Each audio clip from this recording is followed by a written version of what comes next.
Good evening, everyone. We're going to go ahead and get started.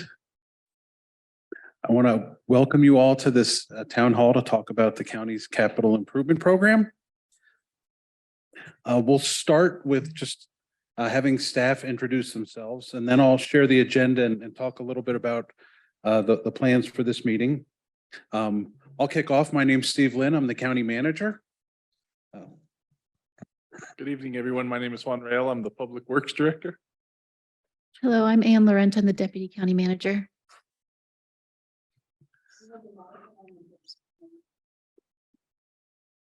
I'm Paul Andrus. I'm the Community Development Director for the county. Corey Styron, Community Services Director.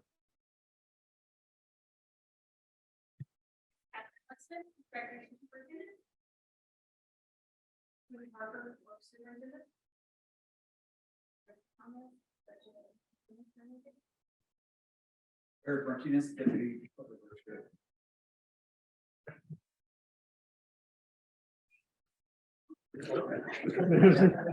Michael Logwood, IT Department.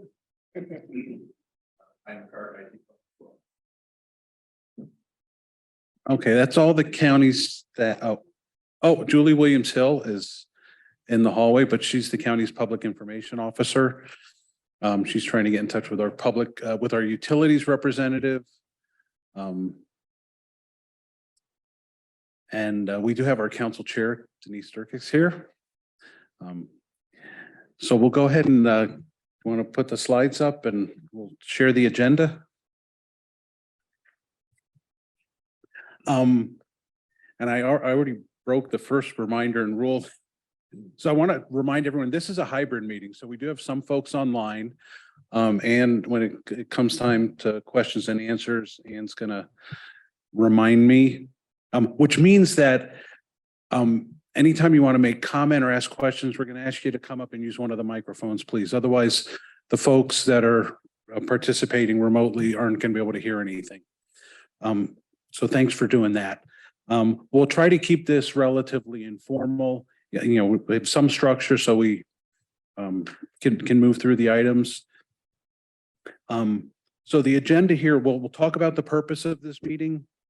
We'll talk a little bit about our maintenance of existing facilities versus considering new facilities or new assets. We'll do a brief overview of our capital improvement planning process. Brief overview of the council's strategic goals and priorities to give some context here. A big part of what we want to do is provide you all with some background about our existing capital projects. And then we're really looking for some feedback about some potential future projects. Like I said, we're hoping to keep this relatively informal. So if you feel it'd be better to ask a question along the way, go ahead, just raise your hand and come on up to a microphone and we'll answer the best we can. In terms of timing, this is a companion meeting. We did a similar meeting Tuesday night up on the Hill. We always, when we can logistically manage it, we like to have a meeting in White Rock as well. So we set a goal that night of 2 hours and it went just about 2 hours. It actually worked out pretty well. Not exactly the way I had envisioned, but that's okay. At the end of the day, it ended up being about 2 hours. So in terms of expectations, I would expect this might be similar. I'm hoping that our presentation materials are no more than 45 minutes, which leaves at least an hour for question and answers from you all and comments. It turned out Tuesday night, those questions and answers and comments were kind of dispersed throughout the meeting. It wasn't all at the end or under the questions and answer section, but it worked out well. So, and then there's a little survey that we're going to ask folks to take. And we'll talk about that when we get to that. So go to that. There we go. Next slide's up there. So we really wanted to have a little more engagement this year on our capital planning process. Right now, we're in the middle of our budget development process. We will finish developing our proposed budget by the end of March, and it'll get published, and then we'll have budget hearings in the middle of April. The dates are listed there. Part of our budget includes our capital improvement program. And you'll see the acronym CIP. That's what that stands for. It also stands for Capital Improvement Project. So it's a dual acronym. In that plan, we'll have a list of projects that we appropriate money for in the current year. So next year's budget is fiscal year 24, but it also includes a 10-year projection. So our capital plan is really a full 10 years. And again, tonight, we're really looking at a small slice of that and looking at just a very specific list and looking hopefully to get some sense of prioritization from you all. Move to the next one. So I know this is going to be a topic that interests several people that are here tonight. I'll say a few words about it. And then like I did Tuesday night, I'm going to go off script and actually invite a few public comments. But I want to point out that the county is obligated to maintain the existing assets that we have. We're aware of that. We're also aware that sometimes things get out of sync and an asset is past the point that we would otherwise like to see it. We know that's the case, for example, with the chilling system at the ice rink. It wasn't a good season. We heard about that Tuesday night. I'm going to ask for some comments as soon as I'm done here on this slide related to that. I want you to know that we're aware of that general responsibility. It's in our financial policies. It was also highlighted very recently, just this past month, as council went through their strategic planning process. And they were actually quite specific and talked about this point specifically, and really want us to emphasize that maintenance first. And then, and only then, moving on to consider investing in new investments and new assets. And again, we'll share an overview of the strategic leadership plan. So to kind of drive this point home, and I think it actually helped Tuesday night, I recognize that there's probably a bunch of folks here from the rink. If anyone has any comments specifically about the rink or this particular topic that they want to share, I think we'll go off script and allow a few minutes for that before we go through the rest of the agenda. So open mic, you don't even raise your hand, just come on up. Oh, got to press the button so the green light goes on. Linda's turning them on if anyone's interested in commenting at this point. And like I said, you can also comment throughout the rest of the agenda, and there'll be a specific point towards the end that will also invite comments. How you doing? Good. Thanks for having us. My name is Ryan Berg. I'm actually one of the Pee Wee head coaches for the hockey team in here in Los Alamos. My son's back there. He plays on the team. I also have 3 other kids that play on the squirt team, and I'm an assistant coach for that team. A little bit of background. I played hockey my whole life. The ice rink's a crucial part for here in the wintertime. There's not much for these kids to do in the winter. It gives the kids a lot of places, a lot of things, and a lot of assets to take care of their boredom. And when we don't have a chiller, and when we don't have a cover, and we don't have parking, and we don't have stuff down there at the ice rink, it makes it hard on us as coaches and kids that want to play hockey to participate in such a great sport. The chiller is one thing. The chiller makes the ice rink run, basically. I mean, that's what keeps the ice without a cover cold. And when we don't have that, it's like a swimming pool out there, literally. And it takes, we've lost probably a week worth of practices. And we lost about 2 days during our holiday tournament that we actually host and bring people out here from different parts of Texas, New Mexico, Colorado, and they lost games because of it. And I think it's a bad representation on Los Alamos when we can't host something because something was never fixed or maintained. And it's 20 years old, but it really isn't 20 years old because it only runs 3 or 4 months out of the year. So as long, if it was maintained to a standard, we probably wouldn't have this issue and we wouldn't be talking about this right now. Other than that, I just think money needs to be put into things that we have currently instead of trying to add other things. That's all I got. Thank you. Yep.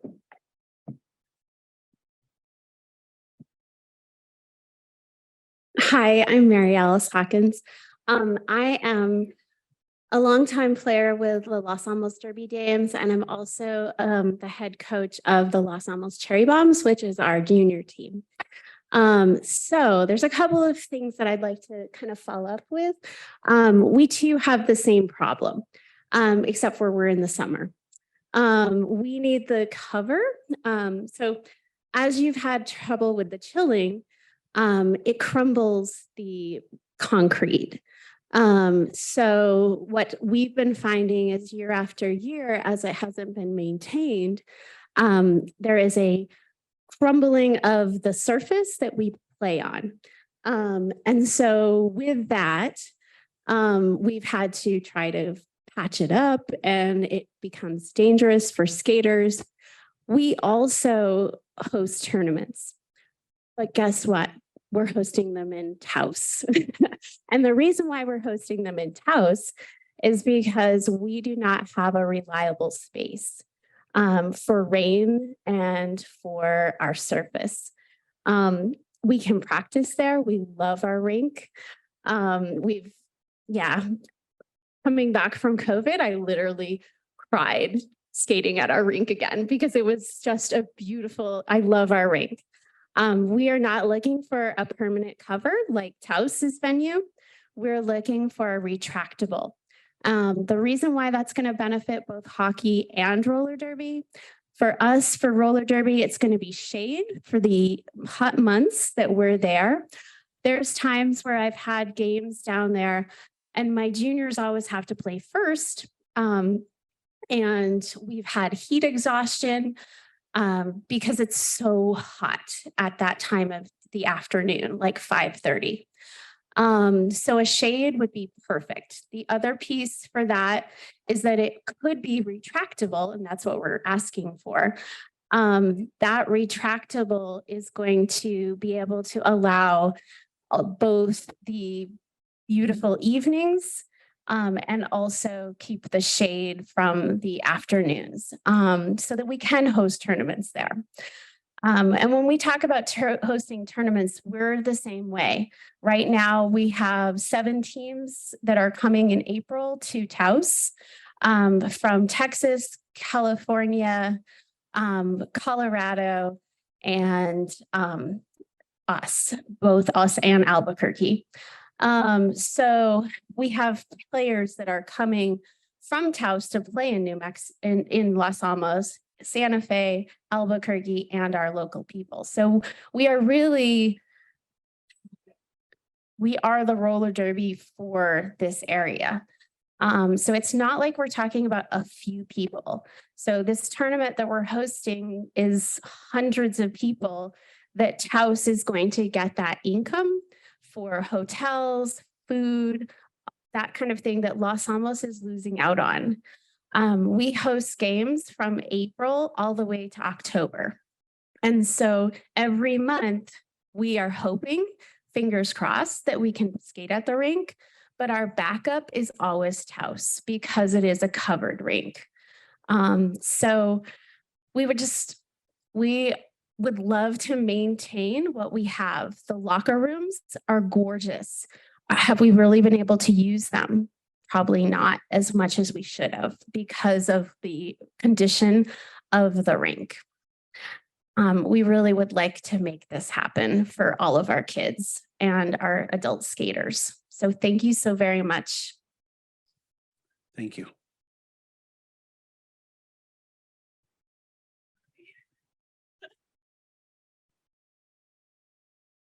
Hello, my name is Elizabeth Jomek. I'm a local teacher here and I have 2 children. I thought it would be a good way to advocate for some of the things they want because I have a son who played hockey for the first time this year. And my daughter has been in junior roller derby with the Cherry Bombs for 2 years. I'm a roller derby mom and I need a hockey mom shirt now. The rink has been awesome. It's a great space. My family moved back to Los Alamos from Albuquerque. And we've really enjoyed the small town, just recreational type of vibe and the amazing things that are offered to our children here. Roller derby, I can speak for that, has helped my child's confidence and built her up. And then my son with hockey, he loved it. And it was disappointing that we weren't able to have the year that I think we might have seen in the past, or if we had the cooling systems in place. With the roller derby, I would like to see things like the concrete fixed. The covering, I think, would be really nice, especially if the weather's bad, we're squeegeeing out all the water before tournaments and games. But I really enjoy the space and my kids do too. And I would like to see it fixed. Thank you. Thank you.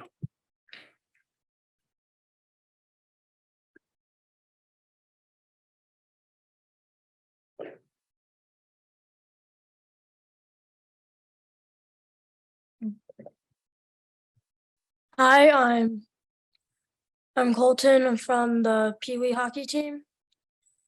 The thing about the ice rink this season was that with all the slushy ice, especially in the holiday tournament, for everyone to come down and just have a good time, wasn't really up to expectations because the ice just wasn't up to the point where it was ready for use. And I know with all my teammates practicing on the ice, especially during scrimmages, we have to cut off like half the ice because when you put your skate on it, it can literally go down to concrete, which can be a really big danger issue. And like everyone's saying with like the covering, if we would have like a cover over the ice rink, that would definitely make a big difference in how long we get to play for and how we get to play. Thank you. Thank you.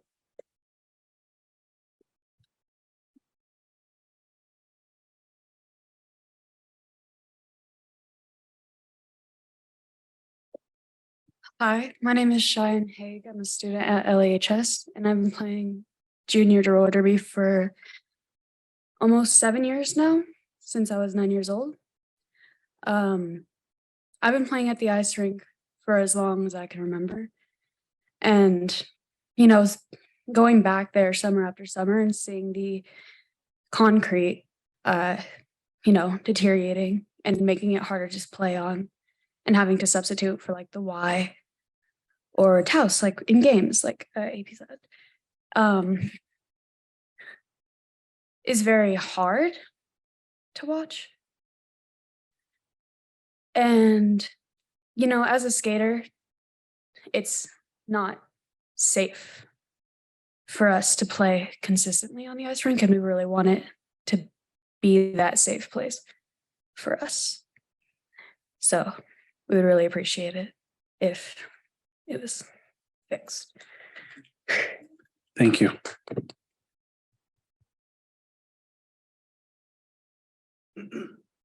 Hi, good evening. Thank you so much for your time in listening to all of the comments that the public has provided. I want to express my gratitude for that. The support that I would like to give, for the rink, proposed upgrades for the concrete, for the temporary shade. From the perspective that I have, I'm an official, a referee that works games, there at the rink as well as elsewhere throughout the state. And to attach on to the comments that have talked about safety, as an official, one of my jobs in officiating that game is to ensure that the environment is safe and that the game is played safely. And when there are situations such as, the deteriorating concrete or overexposure to the sun and things like that, that we can't provide ample shade in those conditions, it makes it a difficult thing to be able to make calls on whether the games can be played at the safety levels that our sort of official standards work to. So I just wanted to express again that gratitude for listening to these thoughts this evening. Appreciate it. Thank you.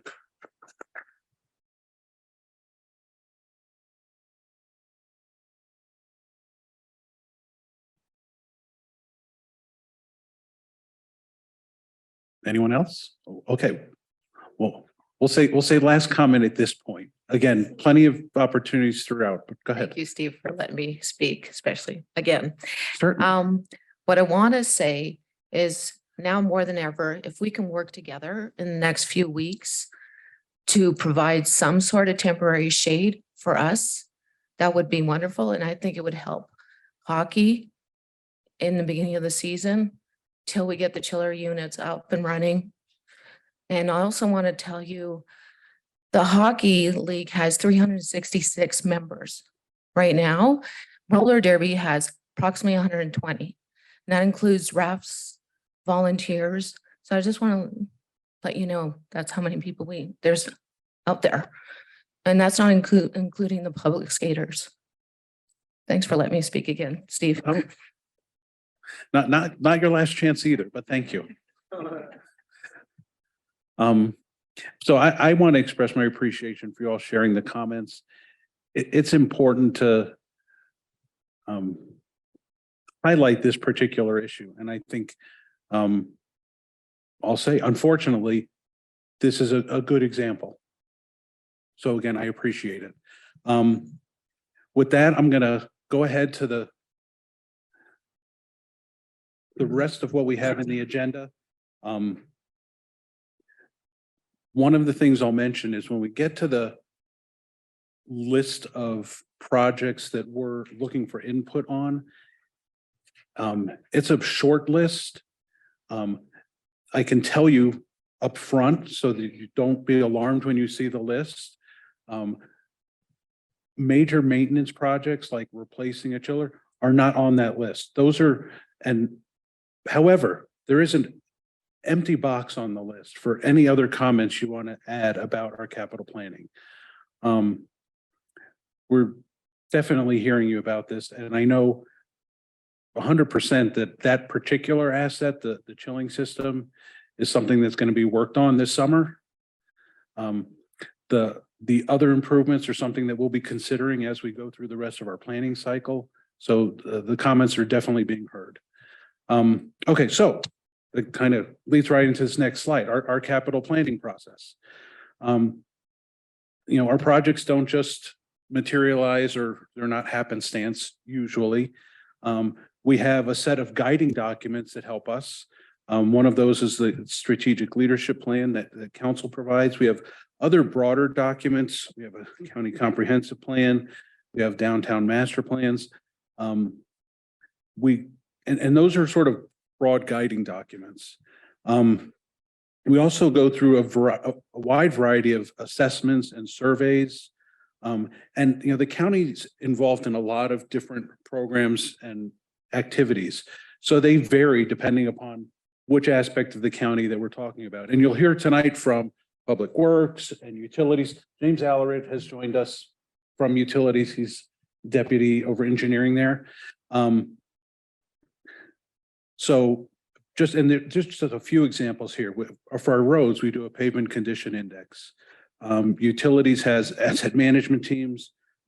We're right in the middle of the community services department doing an integrated master plan.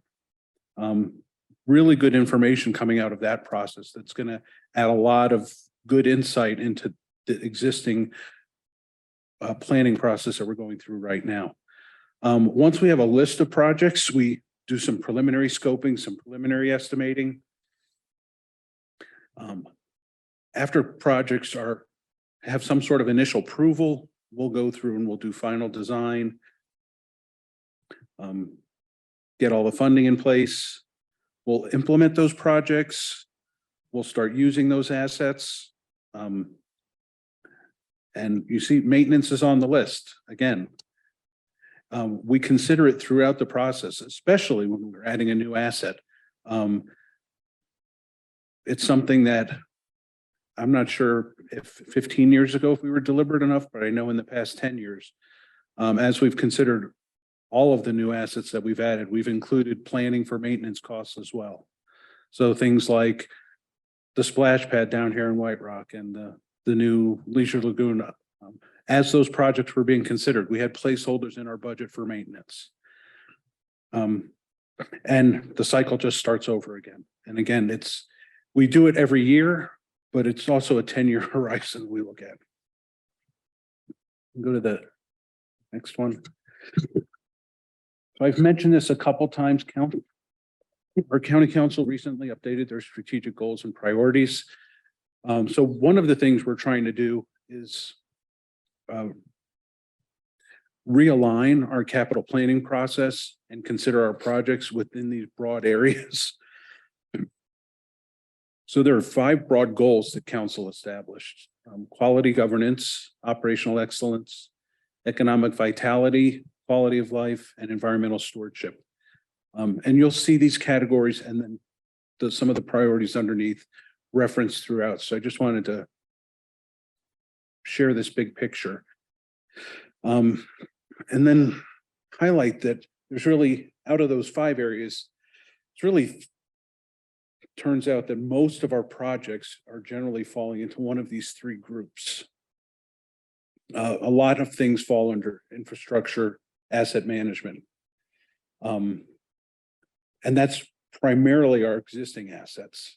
A lot of our potentially new projects fall either under economic vitality or quality of life as we look towards potentially new amenities.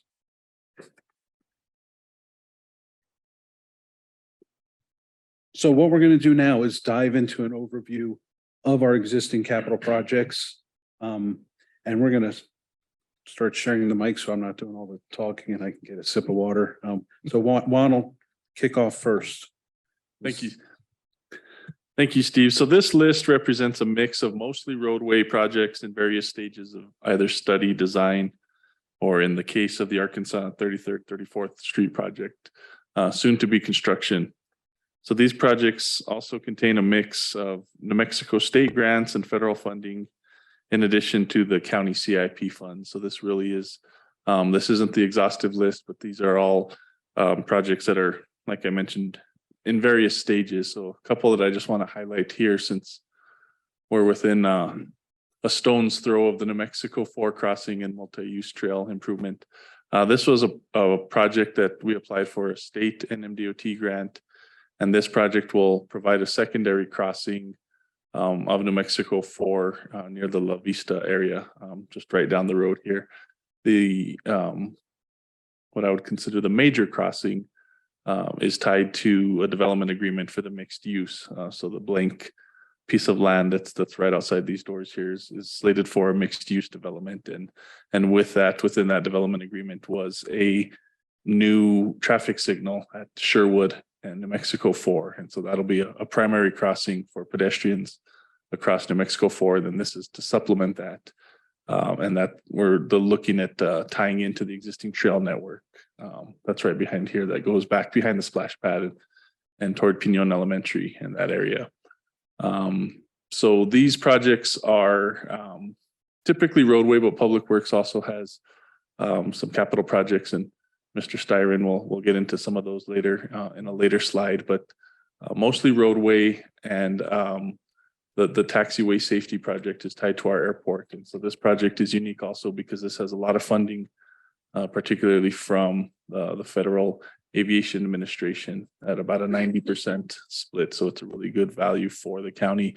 And this project is in particular to the west side of the airport.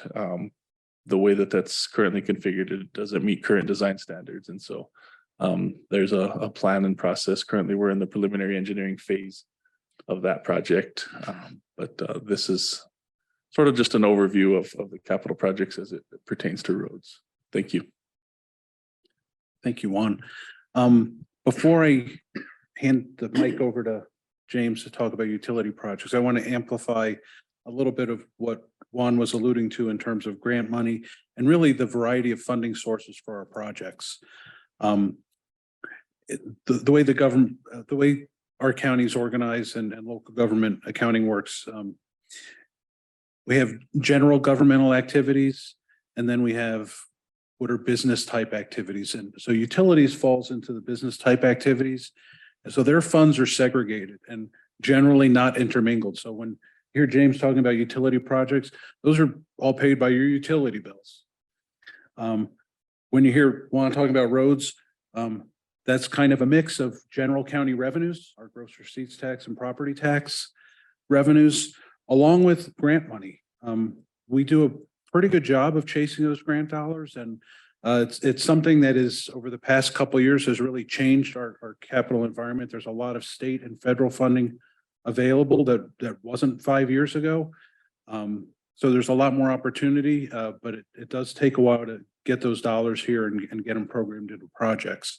So I will try throughout, and especially when we get to that list of 10 that we're going to ask you for feedback on, to talk about some of the other funding sources that we're pursuing and how some of those might be funded. But I wanted to highlight that before going to utility. So James, you want to Sure. through the utility projects? So the slide that you're looking at is, next two slides are a summary of projects that we plan to complete in the upcoming fiscal year, sometime between July of this year and July of next year.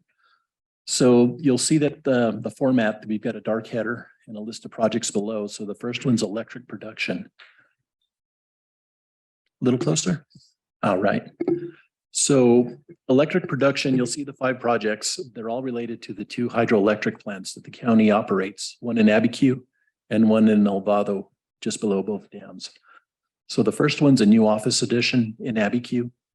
This is a response to an insurance inspection that we had kind of a makeshift office there.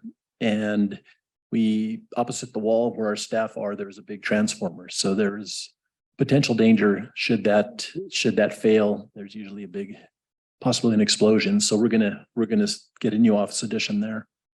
Also in Abiquiu, there's a draft tube design. So this is one of the 6-foot diameter pipelines that moves water that it's got some cavitation and it's deteriorating. So we have some repairs we need to make on that. The Elvado fiber optic line, the last 3 there, the fiber optic line, what we're calling the RTU switches and fiber conversion, and the Windstream fiber optic are all interrelated. So both of the plants are operated for 16 hours a day, and they have eyes on by dispatchers here in Los Alamos. So this is the communication link that was originally installed in the late 1980s. We're going to be upgrading it to a complete fiber conversion. It's more reliable. It's very quick. Right now we have a microwave system, bounces off about 3 mountaintops to get a signal to Los Alamos. And it's impacted by weather. It's impacted by very remote locations that are accessible at winter. So this is, it's time to reinvest in those systems. So we have a really good solution now with things that are available now that weren't originally. The next bold heading is electric distribution. So this is you'll see almost everything here is related to reliability improvement in our electric system. This is the systems in Los Alamos and White Rock serving our customers. So when you see LAURD, that's underground replacements. And then you'll see the second line is overhead system replacements.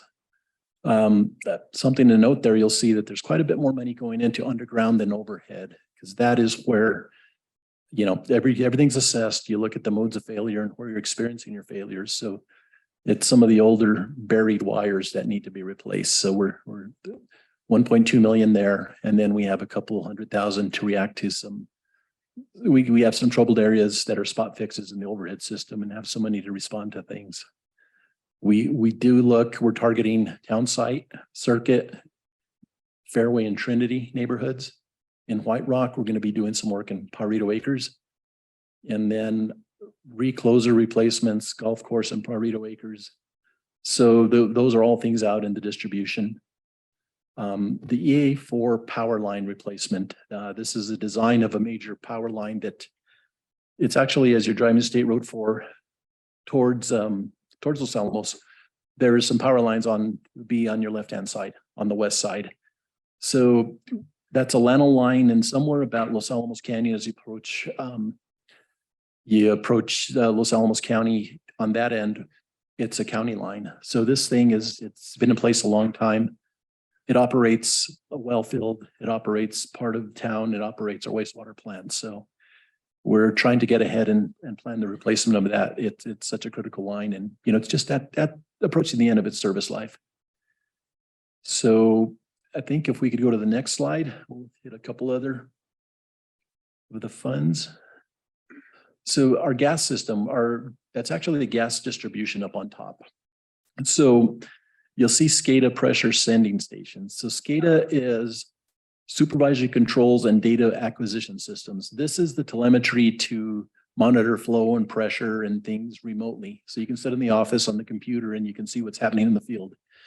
So we're, that's modernization of the system that we're doing, that we've been attacking for a couple of years. The Elk Ridge gas system evaluation. So it looks like we'll soon be taking over the day-to-day operation of the Elk Ridge system. So we need to really baseline it. So there's going to be some digging up lines, assessing condition, and you got to build some documentation for regulatory reasons to make sure that you have a safe system. So this will tell us if we need to do any replacements or what we need to do long-term. Then we go down to our water production. And these are water production involves the wells, the tanks, and the boosters to move large amounts of water. This system serves the communities of White Rock, Los Alamos, and the laboratory. The laboratory is actually our biggest customer. So the top one is near and dear to the community here in White Rock. This is the New Mexico 4 transmission line. There is a 16-inch water line would be the east end of the road all the way down past the truck route from White Rock. It terminates in town. It goes right in front of this building. So that line goes back to early 60s, and we've had some serious failures on it through the years. Some of you may have been stopped in traffic, or you see it. So we're seeing the frequency of replacement. Well, the highway department's planning a road job, and we're trying to coordinate this replacement with them.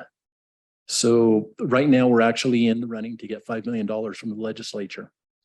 But $3 million will be a grant, and then a zero interest loan for the other $2 million. So we're really hoping we can come up with that. And it's promising. We're on the list of legislation. We just got to see nothing gets changed on the way out. The Los Alamos Canyon Restoration Project. So we actually received a grant, and it's from an environmental stewardship program that's handled by the Environment Department. And those of you that have hiked the reservoir, we still haven't fully completed the rebuild of the road from the last flooding about 2 or 3 years ago. So this will help us to do that. We do have a buried water line and conduit for future electric that we need to protect in that line, plus keep access for safety reasons and for the enjoyment of the people that have been hiking it. It's very popular. So the Bio New Mexico, it's actually the Bio North Mesa booster station. This is the booster station that pumps the treated effluent from our wastewater plant in White Rock. I'm sorry, in Los Alamos. So we take the treated water from there. This pumps it all the way up to the North Mesa ball fields, which are irrigated with this reused water, as well as the golf course. This is the single way of getting water out of the canyon up into the mesas where we can use it. So this has been in over 30 years, pretty hard work through the years. So we're going to give it a thorough upgrade. And then we did a condition assessment of the various water production booster stations and wells, primarily looking at the electric gear. So we're going to get a loan to spend $2 million on upgrading some of these facilities. We've got 26 large booster stations in our system that move the water throughout. So this is a building with mechanical equipment and pretty sophisticated. So these again we want to capture before things fail on us. It's time to start getting these things changed out. Then the last fund here that we'll talk about is the wastewater treatment and sewer collection. So the one pipeline project we have planned this year, the old Pueblo sewer plant, which is behind the old peak. We demolished an old plant that was there and operational in the 40s and 50s. There's an old steel pipeline that drops to the bottom of the canyon. We have a few of these out there. This is, we've had to make some repairs on it, and we're just going to go ahead and put it underground with a bore to just take the risk of failure. These things, when they're strapped to the side of a cliff, the consequences are huge because it's not a quick repair. We've got some lift stations that need some attention, so we're putting $300,000 into some rehab work on those. We've got the third item is some equipment replacement down in the Los Alamos plant, and we have the piece we're targeting today is the belt press. So that's a big, very complicated piece of equipment that helps us dewater the sludge before we take it out to compost. The one we have in service now, it's about 15 years, but this sees some of the harshest environment and hardest use in the plant. So it's showing its wear and deterioration. We're doing some miscellaneous valve replacements out there. For some reason, we're seeing more and more valves. You got to dig them up. So it's more of a $50,000 will get us to replace maybe about 8 to 10 of them. But these are critical in the operation of the plant. And the very last thing there, we've got a lot of aged electrical equipment. We've got a lot of big mechanical things, but they all have some electrical gear that pushes them and controls. So we got to get a handle on those. A lot of the things, the big thing there is when they fail, you're not going to find replacement parts. Companies are no longer around. Technology is old. So we're going to get a handle by, bringing in the consultant to study those, and then we can get a plan of attack to plan the improvements based on the most needed improvements there. So this is an example of the projects we have coming up. We have a list like this for 10 years, 10-year horizon that helps us plan our rate structures, our needs, and also is really helpful when we look at where we need to borrow money versus use internal money, and or really look at the funding scheme for some of these things. So if there's any questions, I'd be happy to answer them. Thanks, James. The next group of projects fall under the heading of economic vitality. So Paul's going to go ahead and cover those. Good evening, everybody. I said this the other night when Philo was presenting, but that list from the utilities, I mean, it was really descriptive, and it's really telling like all of the different pieces that you guys have. It's always extremely educational for me. Probably I'm in the wrong field. Maybe I should have been an engineer. What's that? I want to interject something before you start going. Oh, go ahead. One of the things you'll start seeing on some of these slides, you'll see a dollar amount, and then some of them you'll see a dollar amount, and next to it'll say the word placeholder. The real difference there is if it doesn't say placeholder, it's a project. We've done some initial scoping, some at least initial design concepts, some initial cost estimating. If it says placeholder, it's really just a general area of identified need, and there's not a specific project out there yet. So that level of magnitude is quite a bit more vague. I'll just leave it at that. Okay, go ahead, Paul. Sure. So, I'm Paul. I'm the community development director for the county, and we have housing and economic development in our department. And this is going to be a little bit different looking than some of the other lists you're seeing, because again, they're not defined projects necessarily. But with housing and economic development, our guiding documents or strategies are the downtown plans that have just been adopted this past year. And we have a housing plan, and obviously housing and economic development and business support is two of the top priorities for this community and have been for years.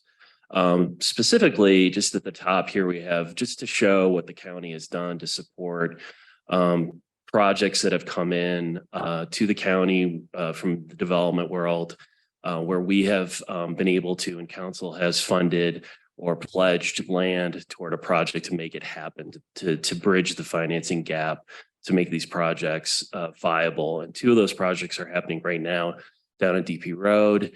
We have one called the Hills Apartments that's next to just east of the hospital.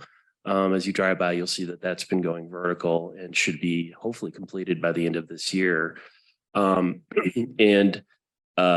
I'll skip down to Finch Street because that's actually a funding amount associated with that project that will also help us to realign 35th Street, the road that comes out from that site, and then ultimately will connect to the hospital parking lot. And so that'll provide better, safer access to the hospital parcel as well. The North Mesa Housing Infrastructure Project, again, a placeholder, but there's been a community discussion with the schools to determine whether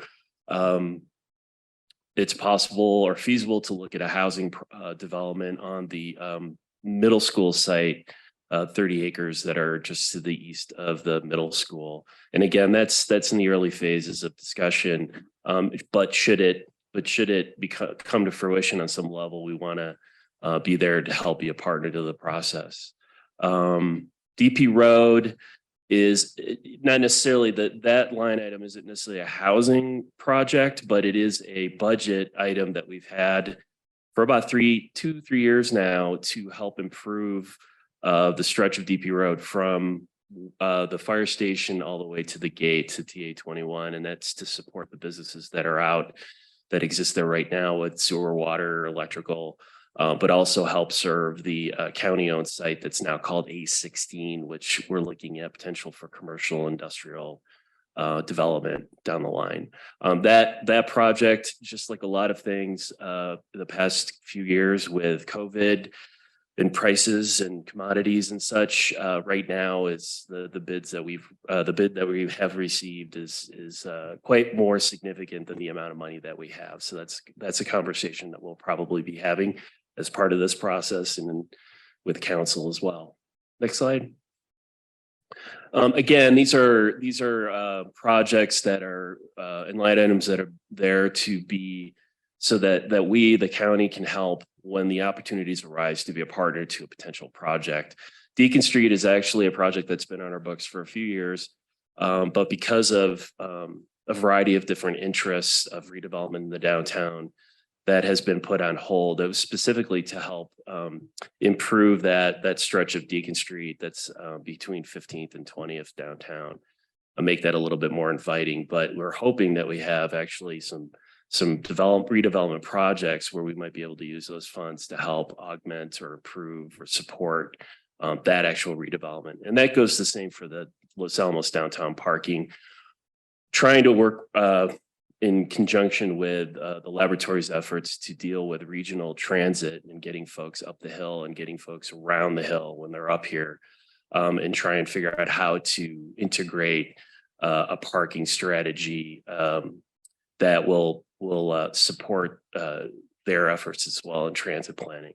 The White Rock Metropolitan Redevelopment Area is a designated area right across the street. I'm not sure if this building is in those boundaries. No, it's the commercial areas across the street. And it's just a strategy that's allows us, that's a designation under state law that allows us to do some, again, some strategic support for projects as they become, those opportunities become viable. The White Rock Visitor Center, restrooms and food truck pads, that is a line item to help increase the capacity of the existing restrooms at the visitor center here, and then also add some additional ones near the shuttle, and also improve some food truck pads that have been in that plan actually since the visitor center was built. So that project has been funded, is being designed, and the time frame on that would probably be within the next 18 months. Juan, does that sound right? 12 months. Okay. I'm going to hand it over to Anne on the broadband stuff. Okay. So the broadband, we have it into two categories, one being a community broadband network. And about 10 years ago, we looked at this as a county, and it was about $60 million to run fiber to every home to provide the opportunity for high-speed internet and that infrastructure. And so just recently in the last year, we've updated that plan. We presented it to council at the end of January, and because of just efficiencies in pricing that have happened in that area, but also just as we've been doing projects over the 10 years, we have been putting in some of this infrastructure. So this is an estimate to build out that network for our community. The second piece of it is, well, before I get off that, there's, and what council approved is us moving forward with an RFP request for proposals to look for a partner operator for this potential service, and they would manage internet service providers and basically provide access to alternative providers in the community. So there's more selection and competition. The middle mile piece is really right now there's only one fiber line that goes off the hill that connects to all the major hubs down in Albuquerque. I think many of you remember in December we had an internet outage, and that outage was actually north of Santa Fe and to that line. And so the county has put for the county operations a microwave tower on top of our municipal building to reinforce our infrastructure and keep our public Wi-Fi, and our operations are up and running. But in order for us to really have the redundancy we need, we've been working for years to try to find a way to have a second fiber line off the hill, but that requires partnerships, a coordination with other land property owners and things like that. So the nice thing about those conversations today is that there are a lot of opportunities for grant funding and things that are making it much more viable. So certainly we hope in the state of New Mexico, there's a lot more broadband connections between communities to bring that robustness to the system we need to prevent outages. So, thank you. Thanks, Ann, Paul. Next group is quality of life. So that's going to be Corey going through these projects. Thank you, Steve. We have a wide variety of projects here. One of these is a social services hub. This has been on a placeholder for a number of years. This would be a central service area that those that have needed services could have a one-stop shop, basically, if you're facing some of life's challenges. We have the Senior Center Kitchen, which is about $800,000. Most of that is funded through the State of New Mexico Aging and Long-Term Services. They have a general obligation bond that goes out every couple of years. So most of that is furnished under that. That's significant for older residents who provide some congregate meals every day, as well as those that may be homebound, that there's a delivery service that takes meals to them each day so they get proper nutrition. The food composting project was recently shared with council. It's about $4 million. This is down in Bio Canyon. There were a number of members of the team of the county that actually just recently submitted a grant to the EPA for that full cost. We'll see how that comes back. Those are usually pretty competitive. From a mobility standpoint, we're continuing the extension of the Canyon Rim Trail. This will be some additional work that would connect with the urban trail, which is going to come across the middle of town. And then the urban trail project, some of that, as Juan indicated earlier, is covered by some additional state grants and federal grants.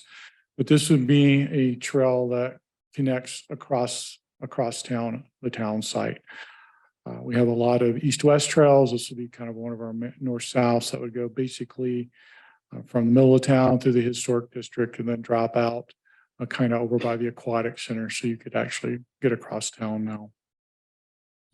We've got a transit center study. Again, primarily most of this is federal and state funds, but this would be looking at downtown as a transit hub for some alternative transportation coming up the hill for those that are trying to get to Llano, for those that are trying to get from downtown to Llano, and create some synergy downtown.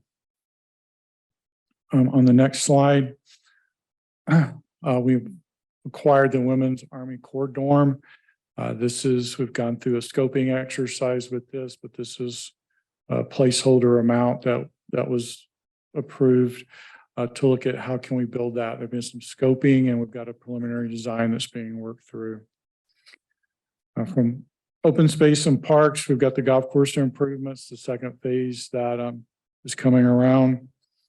We have a long time one that's been around since 2015 that was designed as a mountain bike trail up on Perito Mountain.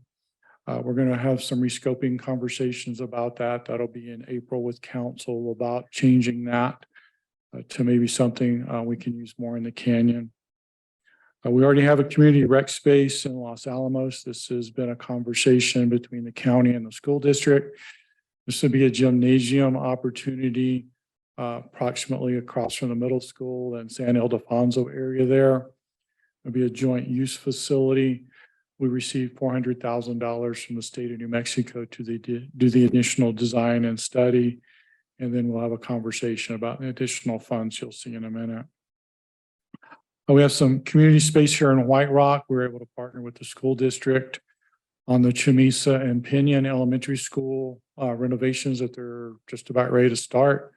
The county dedicated some funds to help improve the recreational spaces in the gymnasium and some additional community rooms to exceed the adequacy requirement that they are provided funding from the state. We still have the desire for a tween center in town. We've got a $5 million placeholder for that. And then this presentation will be going next week, but we're talking about a tournament quality tennis court facility. We've kind of not meeting the standards for the United States Tennis Association or the New Mexico Athletics Association that we need 5 to 6 courts in a single location. This particular one is looking at 8, and those will be going to council here in the really near future about location for that. With that, is there any questions?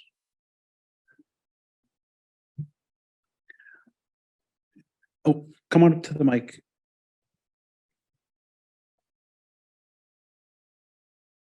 Adlai Jacobson. The tennis courts you have listed as 2.5 million placeholder. The estimate for the overlook site was 6 point some million. Why isn't it listed as 6 point some million? Thank you for asking. That's what I was just going to highlight. On this slide in particular, the tennis court item that you've just highlighted, as well as the community recreation space in Los Alamos, which is really the North Mesa Gymnasium. Both of those are items that have had quite a bit of discussion. We've actually done some design development on both of those.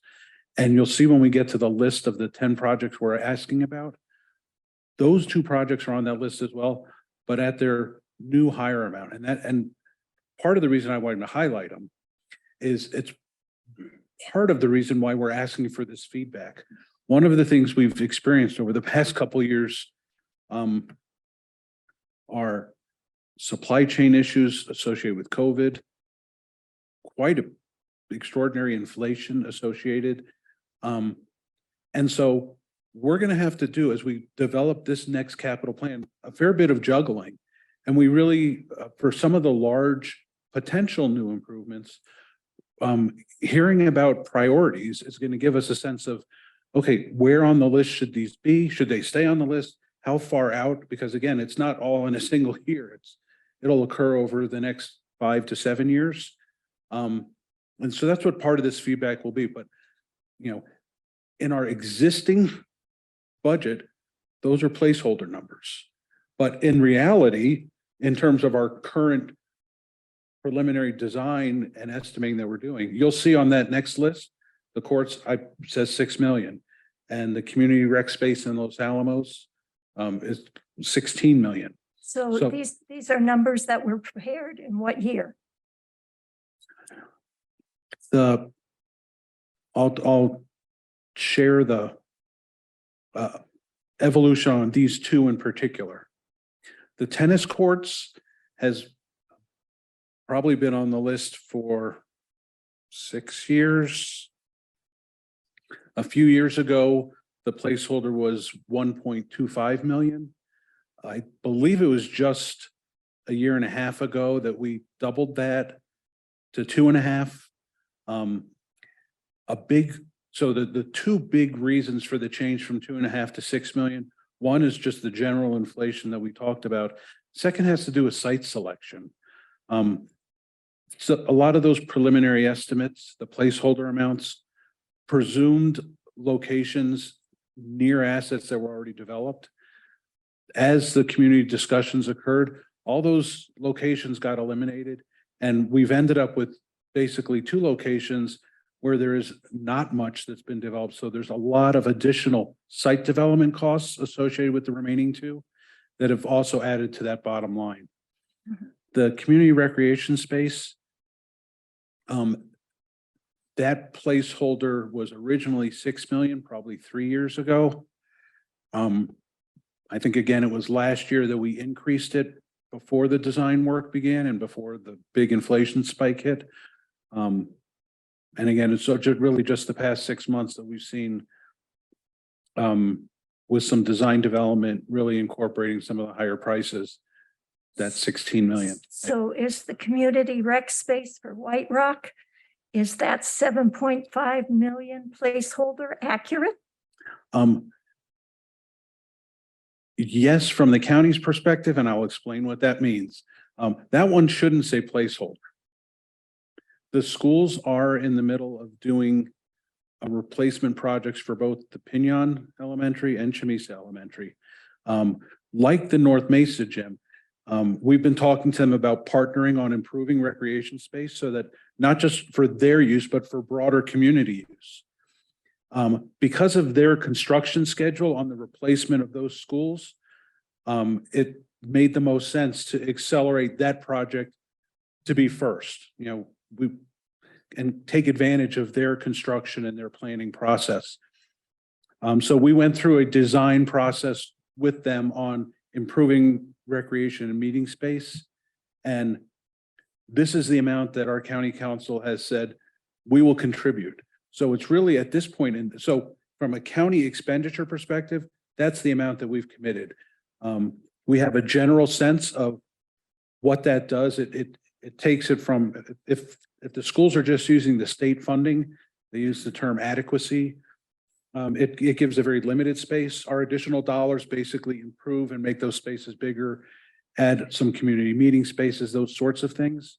But at this point, those are now under control of the schools, they're school projects, and it's really ours is just a financial contribution of that amount. So to the extent that there's price variability, construction risk, those sorts of things, the schools will be handling that for this particular item. Okay. I understand, but I guess I question if you're presenting this as numbers today, and somebody goes online to look at it tomorrow, without hearing any of the discussion, you would think that, say you can't be sure on any of the items that are up there, at least the placeholder items. And we already know that with the tennis courts, it's more than what your placeholders recites. So I mean, I understand that, but it would seem to me like you would update your display. I understand the comment, and I'll just offer that the planning environment has become much more volatile and much more dynamic in the past 2 years than it's ever been, at least in my entire career here at the county. So we are definitely ramping up how frequently and how often we look at these numbers and trying to keep pace. And on the one in particular that you asked about, we're right in the middle of evaluating it. Yeah. Okay. Thank you. Thank you for asking that question.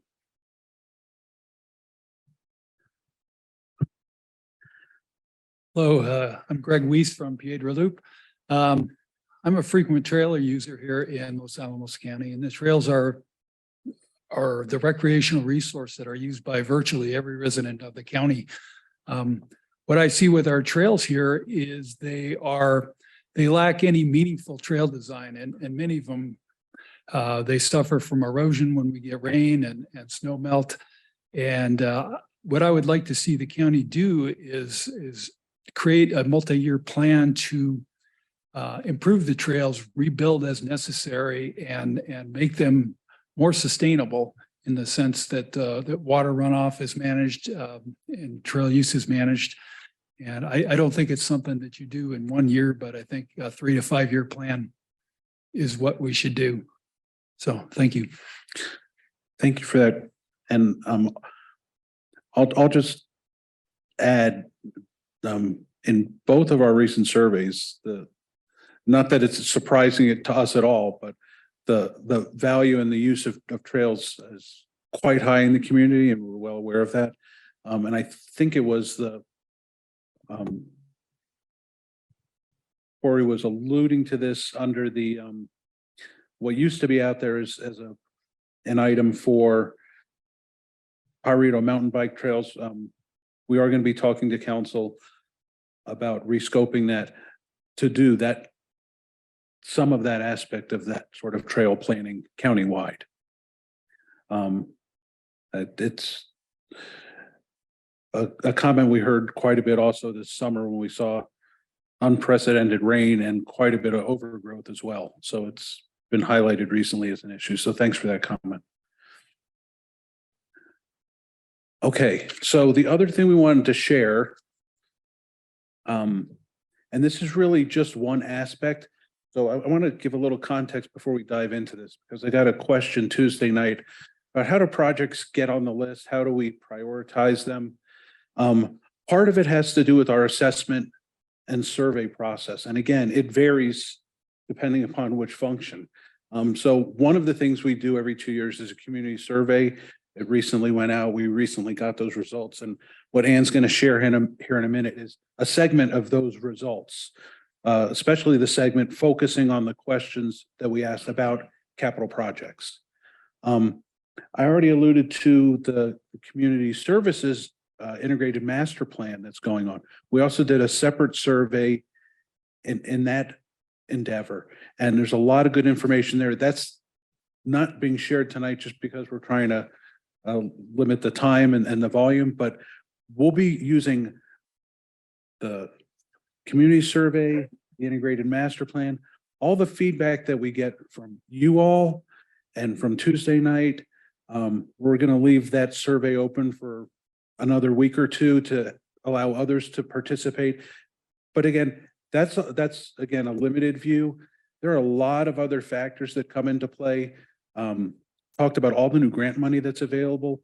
That can, if there's grant money soon, that can accelerate a project. If we apply for a grant and it goes away, that project can get bumped. Emerging safety or maintenance issues can accelerate projects. Coordination between utilities and public works can take a particular utility or road project and push it up or back a year or two, because we don't want to rip up that road twice and inconvenience citizens twice. Try as much as possible to do it once. There's probably another half dozen factors I haven't mentioned that might influence our placement. So it's these. So we're going to share a couple things, and then we're going to add to our information by getting feedback from you all on a brief list.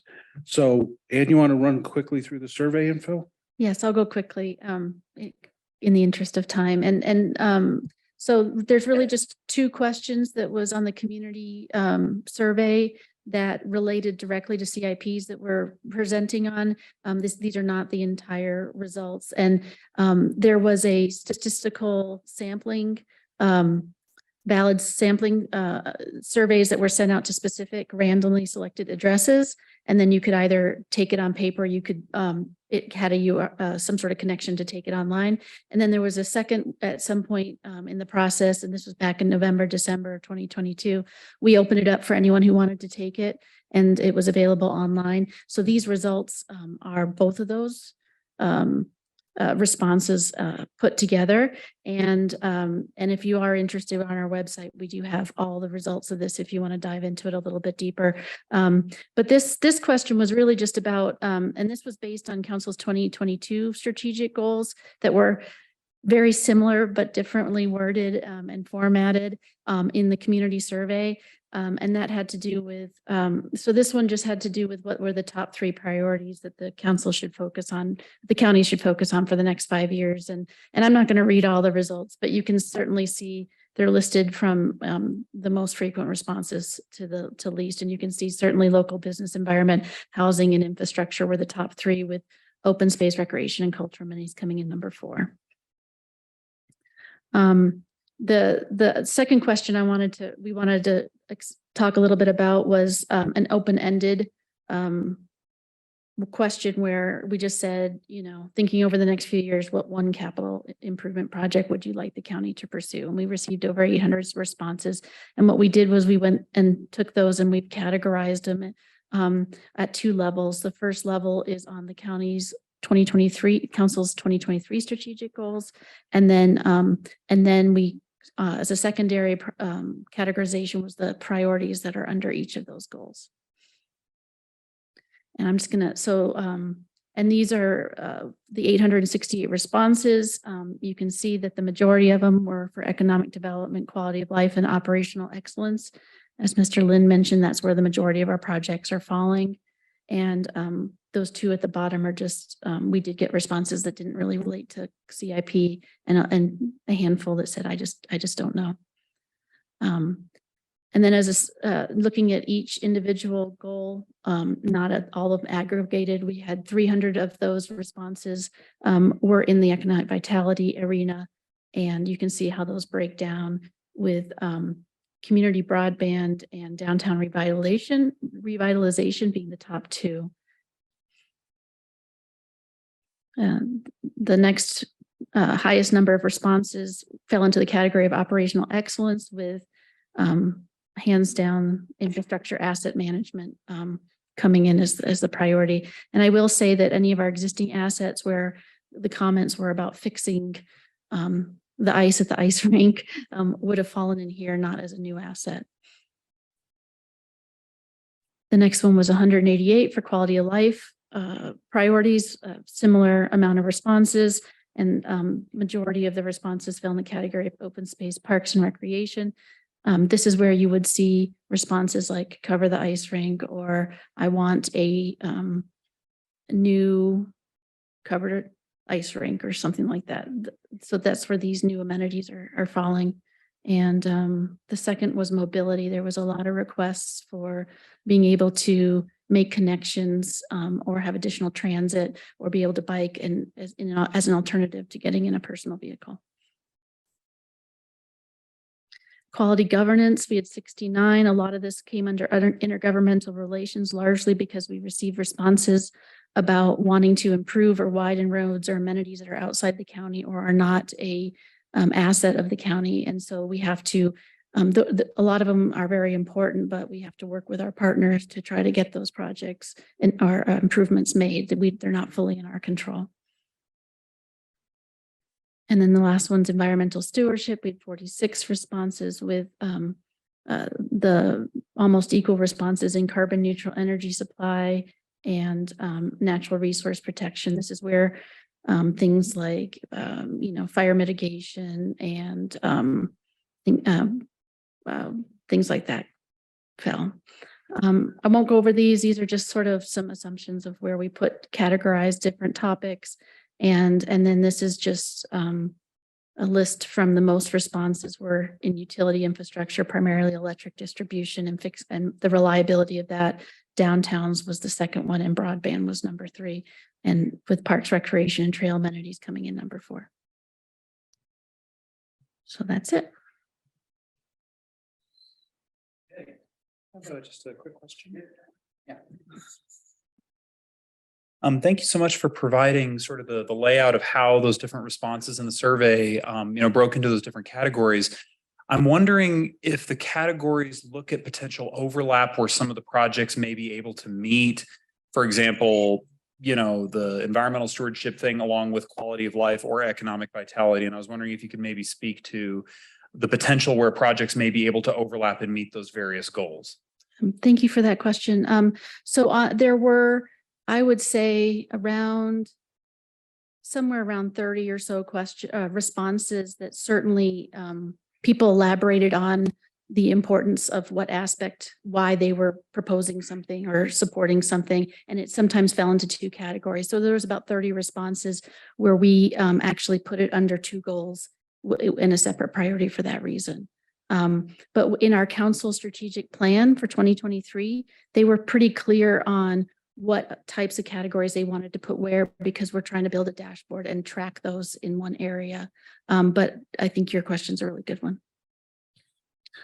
I'll just add to that. Certainly as we finish up developing our proposed budget and the proposed capital plan, one of the things we'll be focusing on is, and again, it's, you know, one of the criteria that we'll evaluate these projects on is how well do they serve those broad council goals or priorities. And there's two different things that can happen. You know, one, it's magically checking all three boxes, or two, it's only checking one and actually conflicting with another. And we have to consider both sides of that. And that'll be part of our evaluation. Okay, so up here on the screen is the list of 10 projects we're going to ask you for feedback on. So I want to give a little bit of context here, and then I'll walk through the project specifically, again, just to give a little more detail. I've mentioned this, but this is certainly not an exhaustive list. This is a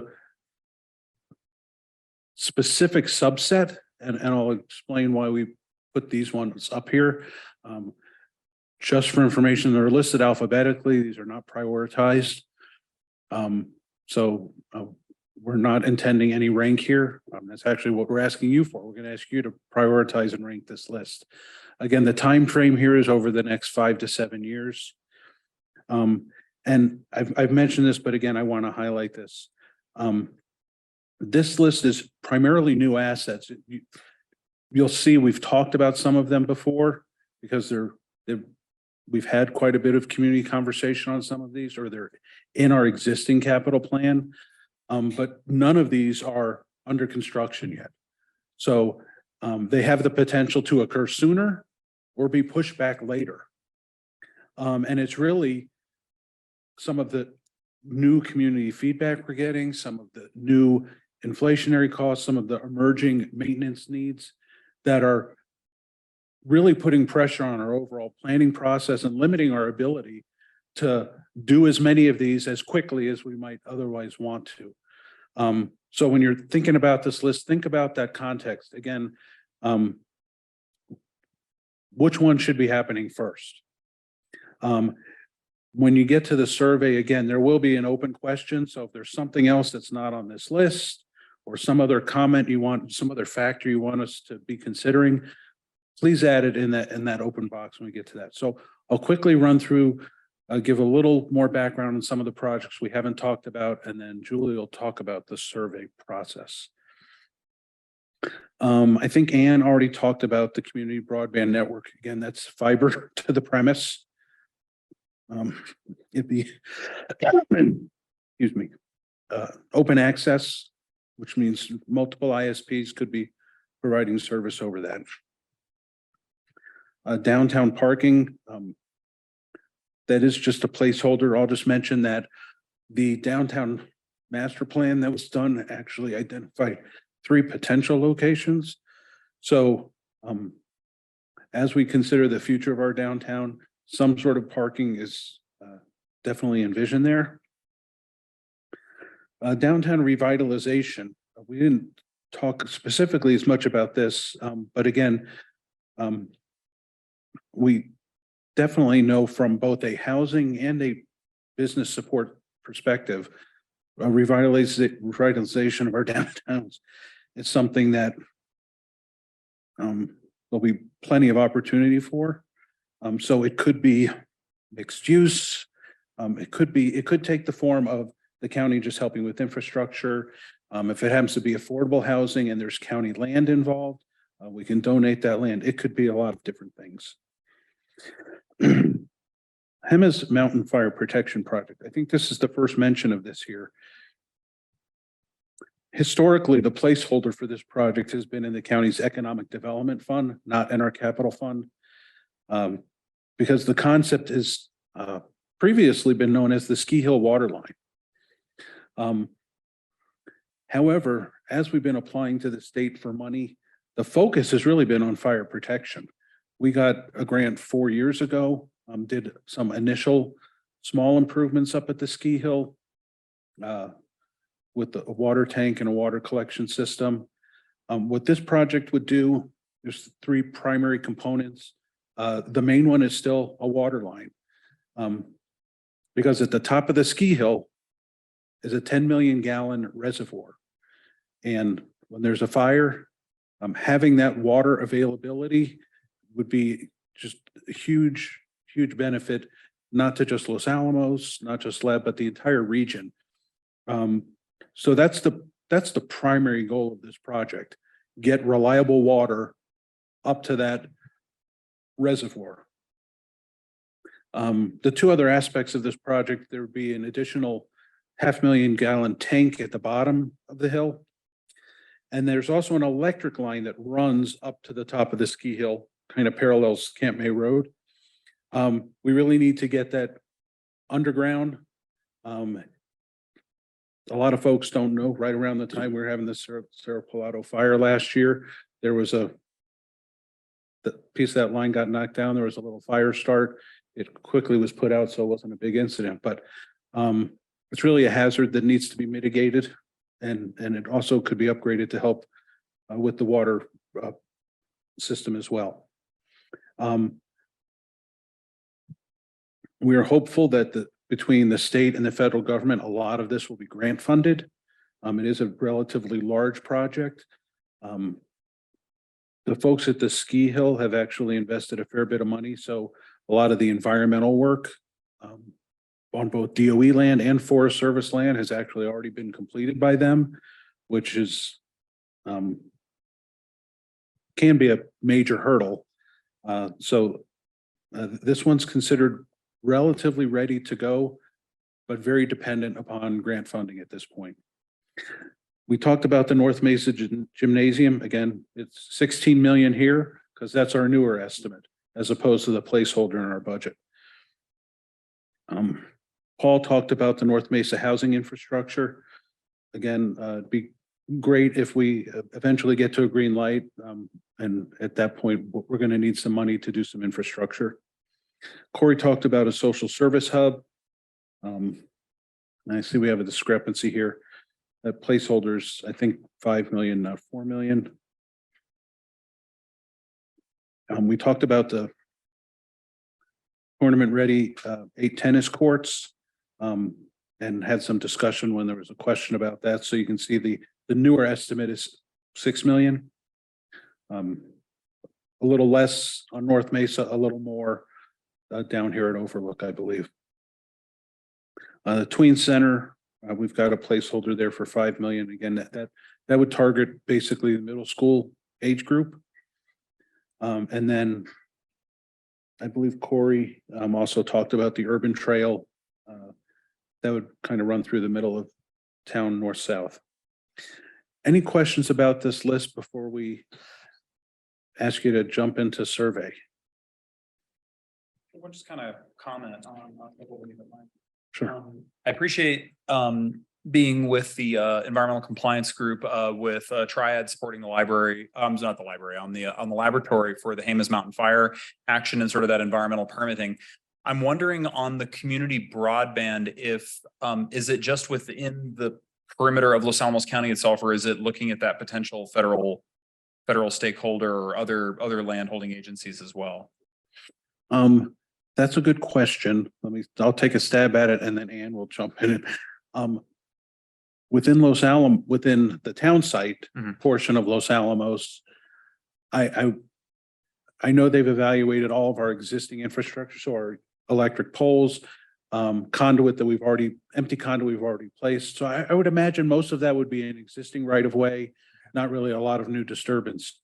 When we talk about getting down to White Rock from Los Alamos, there is already an existing electric line and fiber line that we have. So I don't think that would be a new disturbance. I don't think that'd be part of it. And then once we're down here in White Rock, again, I would expect the same sort of thing, that it's an existing right of way. So I don't imagine a lot of, or really any need for much of that type of work, but Anne, is that a fair guess or? That's correct. I think when we talk about the middle mile, that's when a lot of those aspects come into play, but not so much for the network in our boundary. Okay.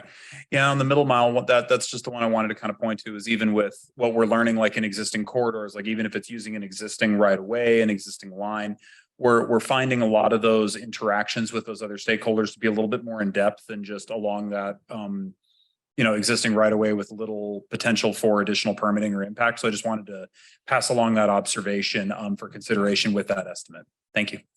Thank you. Any other questions or comments on this list? Okay. So, the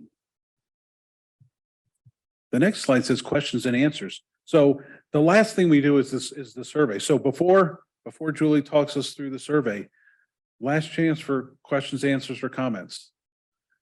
Go ahead. Just talk a little bit about the urban trail. I understand that it's north-south, but I'm wondering, do you have a plan? Is it going to be on the side of a street? Is it going to be connecting with the Smiths Trail? Like, what's your plan? Just because that's a lot of money, and where would it go and how far? So the phase one design of that has already been completed. It will pick up at 20th Street. So there'll be the extension from Smith's up to 20th. Okay. And it'll come across, it'll use the existing sidewalk where it can.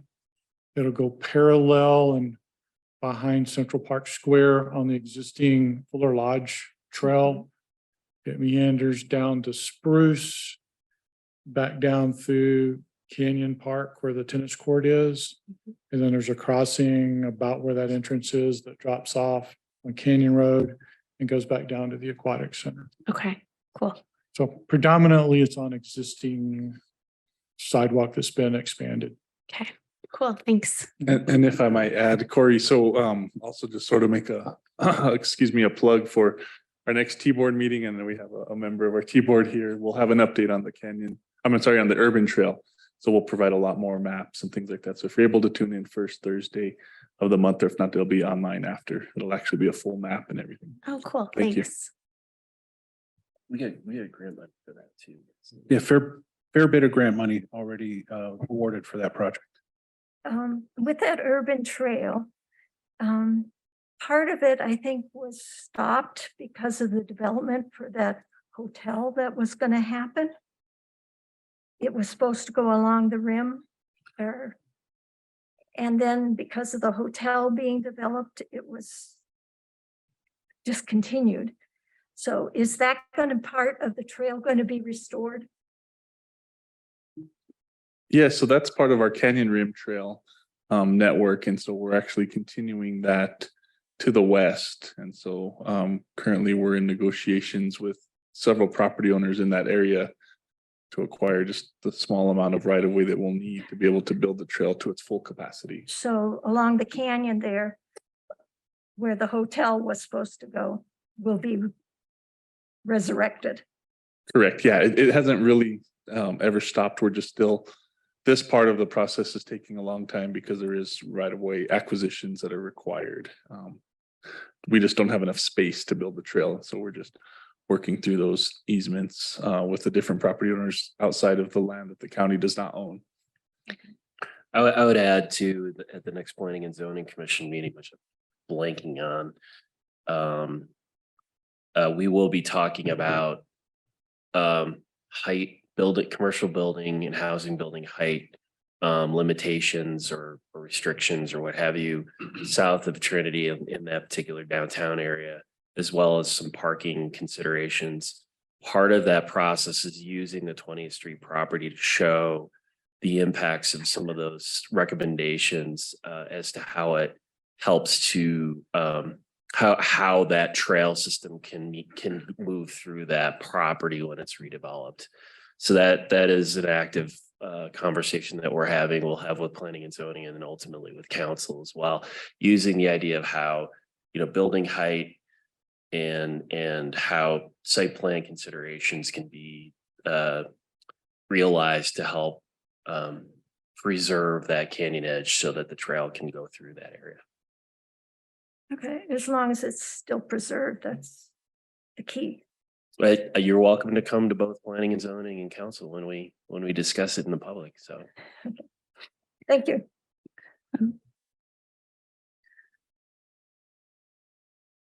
We do have one online. Oh, go ahead. Okay. Mr. Fraser, you can go ahead and make your comments now. Okay, can you hear me? Can you hear me? No. We can hear you now. All right. So I am a fan. I support the community broadband improvements and would like to observe that there could be synergy between that and making utilities more reliable. And then I would like to point out that the Jemez Mountain Electric Co-op is interested in working with us for the middle mile problem. They want to make a loop that would go through Los Alamos. Thanks. Thank you.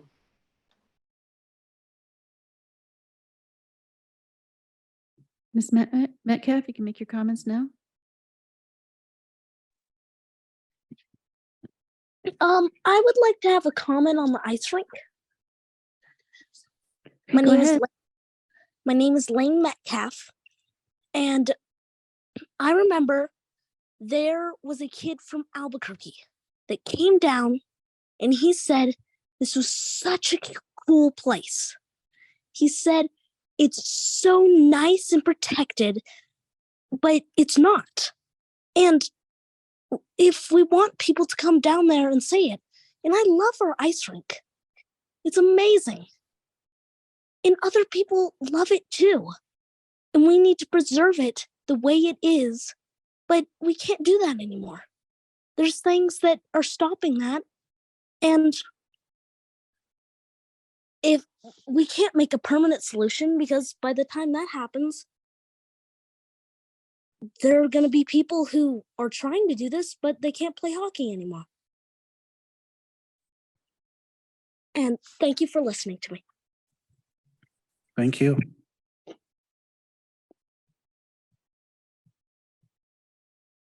That's it.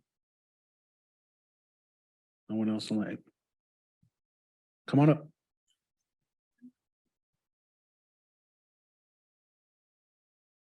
Hi, I'm Kirsten Paschke. My husband is a coach here. And I see you talked about chiller maintenance is planned for the summer. However, it's not up there as anything in the budget yet. When can we expect to see that in the budget? So what we're doing, so this project was identified a couple of years out, given the service life and the anticipated life of that equipment. That's when those years were put in. Obviously, we've had failures a lot sooner, so we're moving some of our major facilities maintenance budget forward.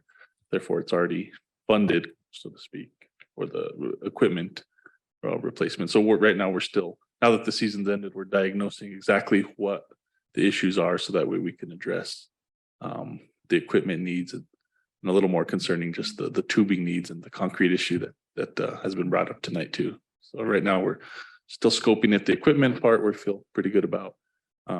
It's the other parts that we're trying to figure out. So once we get all that stuff figured out, we'll let the public know exactly what our plan is and how. So we're working on it, but it's currently funded. Well, that's what I was going to clarify. So the list that we just shared is in the Capital Improvement Projects Fund. Those tend to be larger projects, a mix of maintenance and new.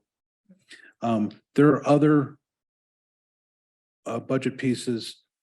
One that Paul just alluded to is our major facility maintenance. That's where this placeholder that Juan talked about that was identified previously. That's in the general fund, so it's not in that fund. We have similar subsets for our IT infrastructure that are, and we have for parks, small projects. So there's several different funding sources. So you may not see the chiller itself in the CIP list. But however, if we decide to add a shade structure, that might be in the CIP list. Okay. And if you do hear out everyone's pleas for like a retractable cover, is that something that we would see in the future? And I assume it would be in future years. That's something we're certainly going to be talking about. And just for the benefit of the folks here, we talked about this some on Tuesday night. This is an idea that's been actually formally evaluated at least a couple times. I think the last time most seriously was about 5 years ago in 2017. And at that point it was not funded. It wasn't put on the list as a project. But things change over the years. And so we're hearing it again, and I'm sure it'll be considered again. Thank you.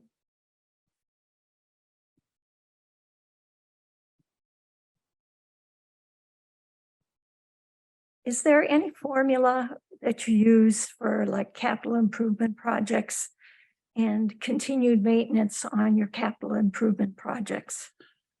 Like, do we know that with a $30 million project, we're going to have at least 2 million every year that we have to set aside for maintenance? Maybe we won't use it right then, but we'll need it for that particular capital improvement. The short answer to your question is no. And that's basically because most of our assets there's just quite a variety. So we do it on a case-by-case basis. For example, the two examples that I gave earlier, the maintenance on the splash pad, again, as the project was being developed, we talked about, okay, what are going to be the operating costs? What's going to be the ongoing maintenance costs? And we included that placeholder in the budget. Very different from the ongoing operations and maintenance costs for the Leisure Lagoon, a much more substantial operation. And so there's not a formula. We just have to do it based upon whatever that new asset is, and just look at what costs are projected. And we do put that placeholder into the budget. Let me just clarify. It's not just our capital plan where we do a 10-year projection. In our operating budget, we also project out 10 years. So when I talk about putting it into our budget, if we show construction of a new asset in FY24 and starting operations in FY25, we will, starting in FY25, have in our projected out years those additional maintenance dollars that we estimate are needed for that new facility or new amenity. Steve, can I add to that a little bit? Sure. I think that the other aspect of that is based on different types of projects we do, like it's road or utility or facilities. We have done a pretty good job of doing road condition assessments or utility assessments or facility condition assessments. And we actually look at those and the repairs over time, and they get categorized and estimated. And then we do kind of put that into a spreadsheet and sort of say, okay, X amount of dollars over years. And then we do each year look at that to see how the inflation indexes are doing and change them each year based on what we see the market doing. The one area where we haven't had as much information is in the parks and recreation. And I think that's where Corey's been doing a lot of work on the integrated management plan or maintenance plans to bring that planning into our operations for maintenance. Okay, because I would imagine that you should plan for more money toward maintenance the older a building gets or whatever. Okay. That's correct. That would be the typical profile. Okay.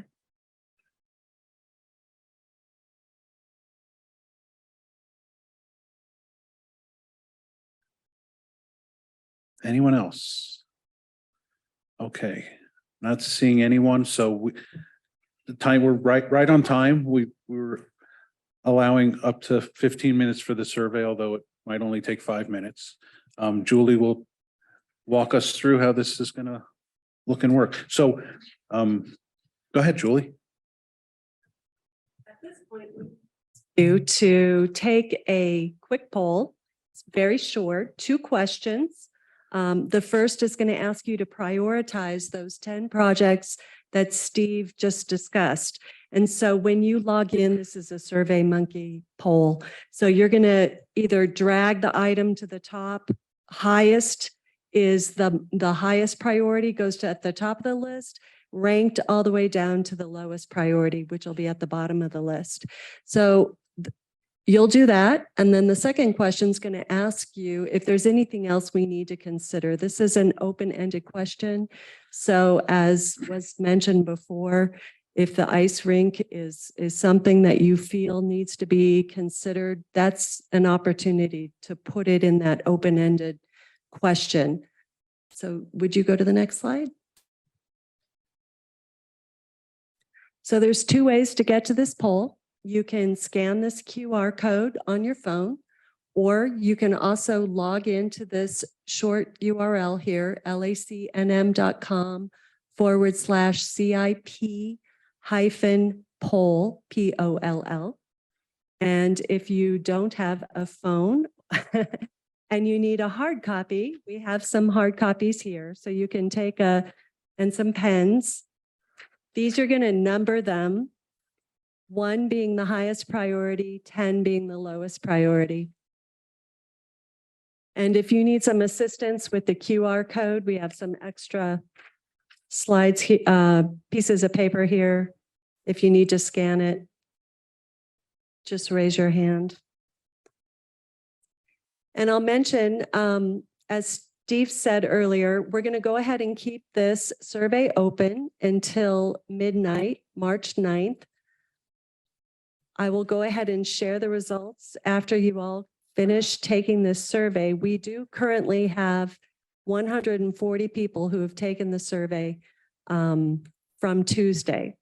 So just know that you're going to be, this is going to be a compilation. So the 140 plus whatever you guys rank today. And then again, it'll be open until March 9th.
Are folks mostly done or do folks need more time? I don't-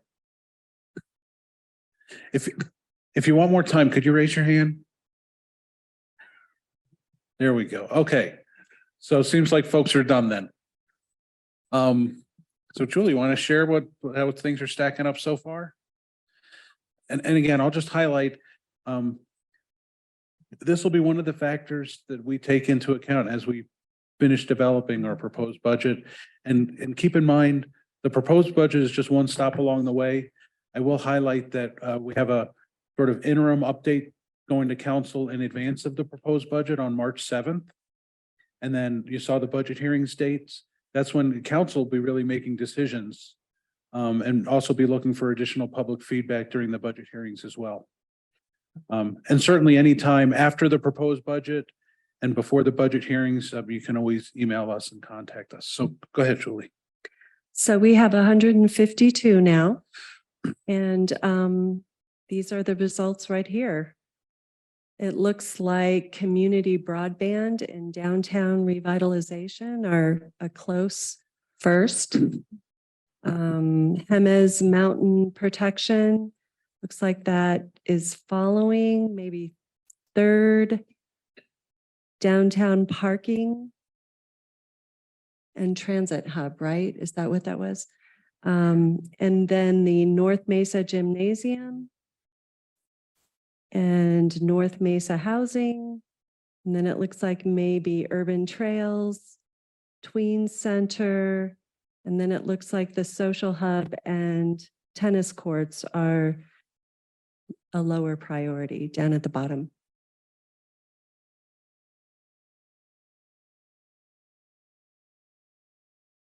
Okay. And so when we do close this, this will be posted on the website. And I think we're going to share a slide that shows where the URL where you can see a recorded video of this meeting as well as Tuesday's meetings. And then on March 9th, we'll also add the survey results. Do we have that slide?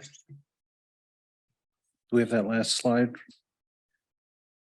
That shares that.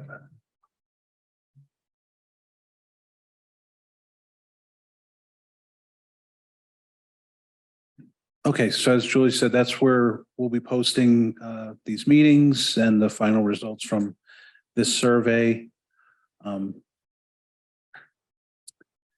again, you can always reach out to our budget manager or any of us for any additional feedback. I want to really thank you all for participating and showing up tonight. It's a real important part of the process for us and very much appreciated. So thank you. And you all have a good night. Thanks.